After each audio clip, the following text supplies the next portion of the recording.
Diferente dos ingleses, que sempre puderam recuar para detrás do canal e de sua marinha, diferente dos hispânicos e italianos, detrás de suas contidas penínsulas, diferente dos suíços, em meio de seus Alpes, ou ainda dos holandeses, detrás de seus diques, os poloneses não tinham onde se esconder.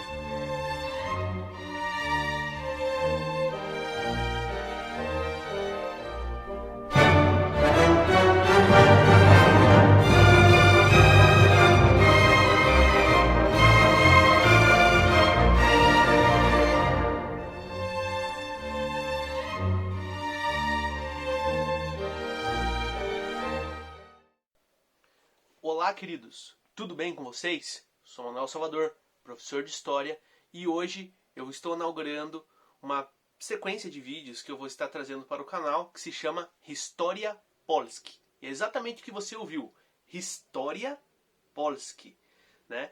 É a história da Polônia. Durante os meus estudos no curso de História eu me envolvi com a história da Polônia em específico, inclusive fui fazer letras, língua polonesa em específico também, e continuei desenvolvendo os meus estudos, e eu quero compartilhar um pouco desse conhecimento que eu fui adquirindo com vocês, né? Meus alunos, meus colegas, outras pessoas interessadas na história polonesa, com a comunidade polonesa, que é muito grande aqui no Brasil.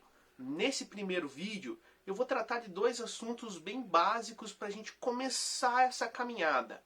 Eu vou falar um pouquinho sobre o conceito de Polônia em questão geográfica, o que é essa Polônia, que formato ela tem, ok? E depois eu vou falar um pouquinho sobre quem são os povos eslavos, né? Que povo é esse, como se formou, e de dentro dos povos eslavos estão os Polani, né? Que vão dar origem ao povo polonês. E aí a gente vai ter, então, criado uma base sólida para começar aí, então, nos próximos vídeos, a falar em si da história da Polônia. Então vamos agora tratar da geografia polonesa em conceito. Por que esse é um assunto bem importante para a gente conversar? Acontece que a forma que o Estado polonês tem hoje, as fronteiras que o Estado da Polônia atualmente tem, nem sempre foram as mesmas durante todo o período de existência desse Estado polonês. No passado, a Polônia tinha outros territórios ligados ao seu governo, inclusive tinha alguns que hoje pertencem a ela já não pertenciam em outro momento. Então a forma desse Estado mudou muito, as fronteiras mudaram bastante. Então isso torna muito difícil a gente dizer o que sempre foi Polônia e o que não foi. Esse tipo de discussão, até levantado por alguns historiadores prussianos, né, germânicos, alemães, que vão dizer que o Estado polonês ele é um Saisonstaat, né, e o meu alemão deve estar péssimo nessas alturas do campeonato. O que é o Saisonstaat? É o Estado sazonal. Ou seja, é um estado, né, que às vezes existe um país, vamos dizer assim, que existe e por vezes ele não vai existir. E depois de mais um tempo ele vai voltar a existir de novo esse governo e ser então o dono de um grupo ali de regiões, tá? Obviamente, até essa interpretação da forma como que mudou a geografia polonesa está completamente embebido pela própria relação que os poloneses têm com os alemães, e isso é teoria lá do século XIX, então também é fruto do seu próprio tempo. O fato é que as fronteiras da Polônia mudaram muito com o tempo, inclusive por um processo muito simples. Quanto mais no passado a gente for, a gente vai ver que também mudou muito o conceito do que liga realmente uma região a um determinado estado, a uma determinada entidade política. Mas no passado a gente vai ver que a ligação com o monarca e com as leis eram mais determinantes. E vindo para os nossos tempos, quanto mais próximo da contemporaneidade, a gente vai ver que a questão étnica e cultural vai ser mais determinante para dizer se uma região pertence a A ou a B. Okay?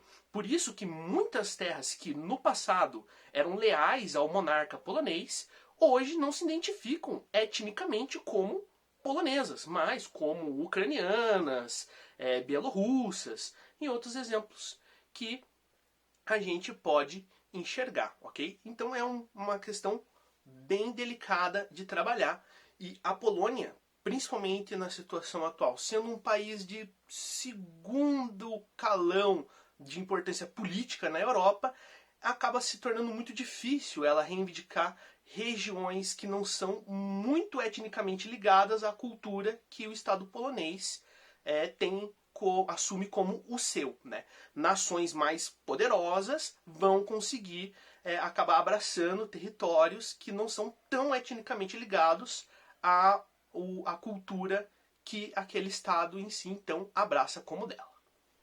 Para resumir um pouquinho esse conceito da geografia polonesa, vamos ver um fragmento de uma citação do Norman Davies, que é um historiador, uma das maiores autoridades de história polonesa. Se a unidade Polônia fosse composta unicamente por províncias que foram permanentemente ligadas à mesma autoridade política, esta unidade não seria composta por nada.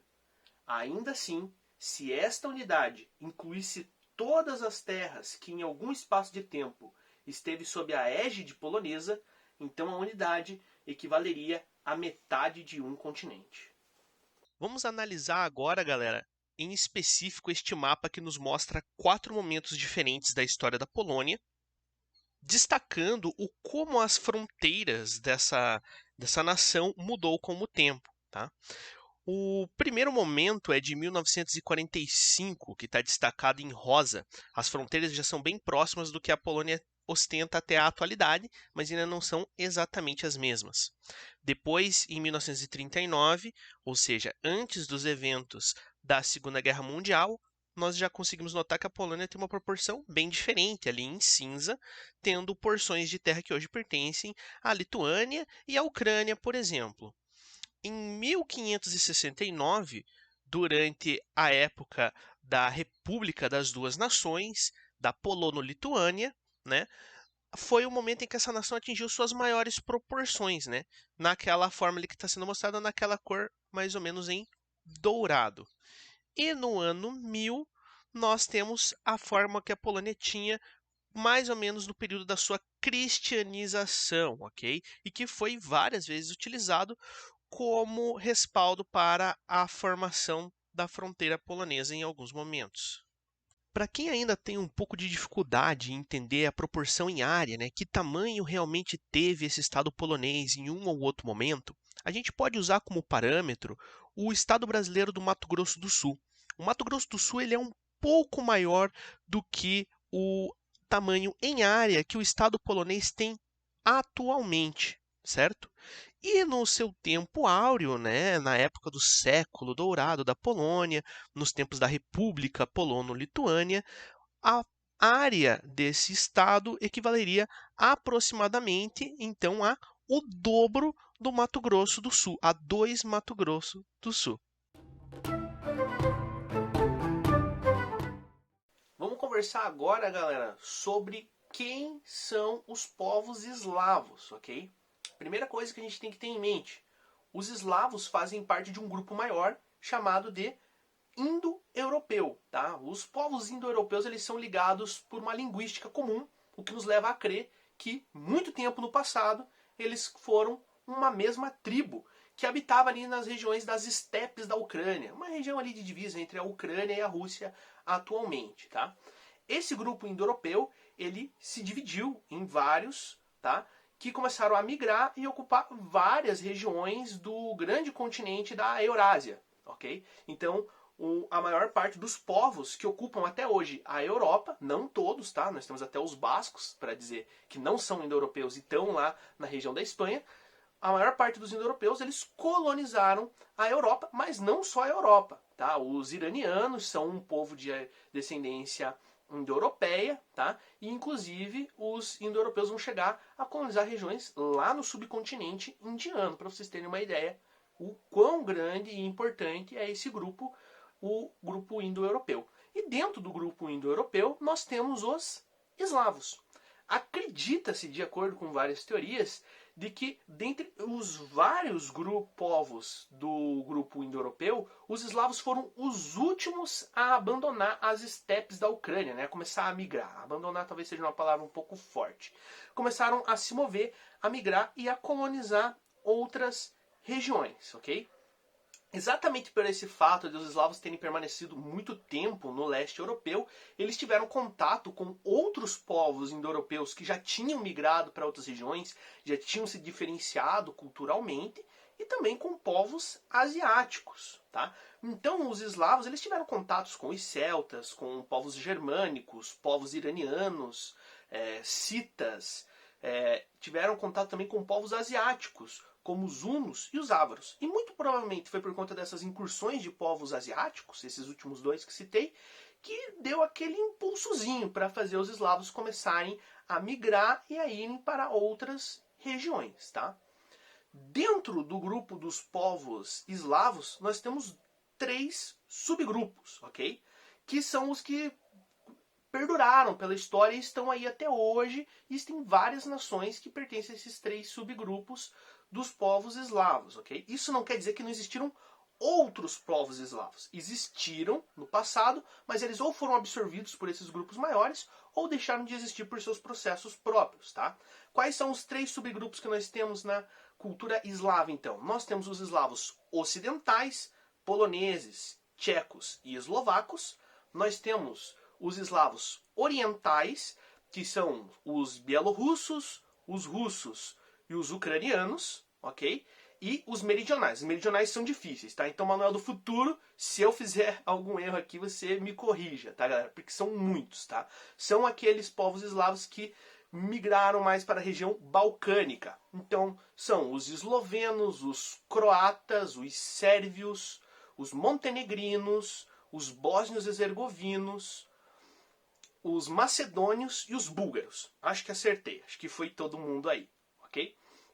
Então são divididos nesses 3 grupos.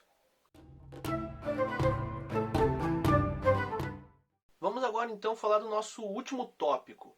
Quem são os Polani, né? Quem são os poloneses? A tribo dos poloneses. Como já acabei de explicar a vocês, os poloneses fazem parte dos eslavos. Então, junto daqueles vários grupos menores que a gente vai chamar de eslavos, estavam os Polani, tá?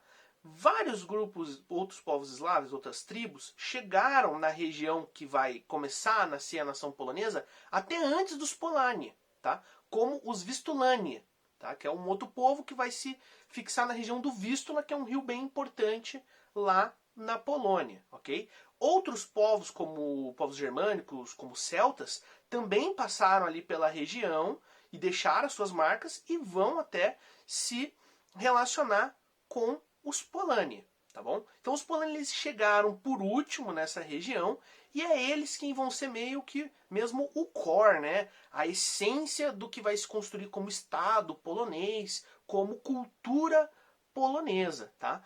Obviamente que nesse momento, mais no passado, que eles vão chegar, a cultura deles ainda era muito semelhante à cultura geral dos eslavos. Esses povos estão migrando, se assentando em novos lugares, tendo contato com outras culturas, e é aí que eles vão começar a se diferenciar para valer, tá bom? Então, ali vai começar a se construir essa cultura realmente polonesa, vamos dizer assim.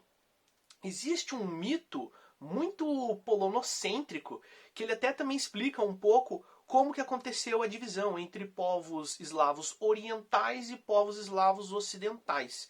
É o mito dos 3 irmãos, Lech, Tcher e Rus, ok? Como que funciona, né, esse mito que muita gente da comunidade polonesa no Brasil já ouviu falar, eu tenho certeza disso. Esses 3 irmãos estavam caçando e cada um perseguiu uma presa diferente que os levou a um local diferente, tá? Rus teria seguido uma presa que foi na direção leste e quando atingiu seu objetivo ele acabou se fixando naquela região e seria então o patriarca da Rússia. Já os outros 2 irmãos seguiram para outra direção atrás de suas presas, para a direção oeste. O que foi mais longe foi Tcher. E quando ele atingiu seu objetivo, ele se fixou e acabou sendo o patriarca então dos tchecos, né? Veja que o nome tem tudo a ver. E o último, então, teria sido Lech, né? Ele ficou na metade do caminho, né? Bem, se a gente tiver na nossa cabeça a geografia Polônia, Rússia e República Tcheca, né? E Tchequia, né? A gente vai ver que a Polônia fica bem no meio, né? Desses outros dois países. E lá o Tchern, então, teria visto uma águia branca muito imponente, teria o inspirado, então, a se assentar naquela região.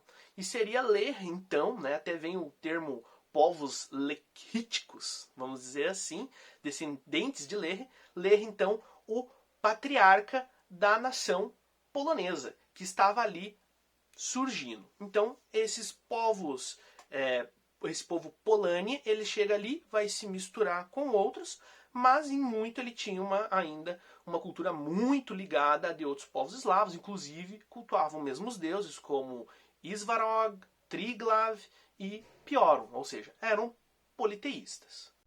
Uma curiosidade interessante ainda em relação a esse mito polonocêntrico, como eu disse, é que o primeiro e grande, vai ser a primeira capital da Polônia e é um grande assentamento dos Polânia, é a cidade de Gniezno, que existe até hoje na Polônia, né? E Gniezno vem de ninho, exatamente uma referência a essa águia aí, que é também o símbolo nacional da Polônia.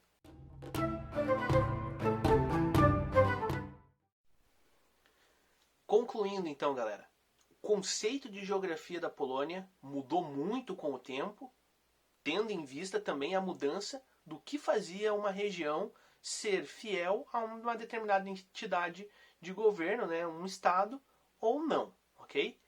E essa região da Polônia, ela por ali passaram vários povos, não só povos eslavos. E de povos eslavos, vários outros além dos Polania, que são aquela tribo que realmente vai ser o core, que vai ser a essência cultural que vai até se desenvolver, se misturar, anexar outros povos, outras tribos menores e dar início então a isso que a gente vai conhecer um dia como Polônia, ok? Queridos, este foi então o nosso primeiro vídeo dessa série de vídeos sobre a história da Polônia. Eu pretendo estar lançando os próximos vídeos sempre que possível, ok? Cada vídeo tratando de um assunto em ordem cronológica da história da Polônia. Eu espero que todos que tenham gostado do conteúdo, que deixem aqui embaixo sugestões, né, comentários, deixe o seu like, se inscreva no canal para dar aquela força pra gente. Se puder compartilhar, seria imensamente grato e espero que vocês estejam aqui novamente para contemplar o próximo vídeo quando chegar. Deixo então um Dziękuję wam bardzo, do widzenia.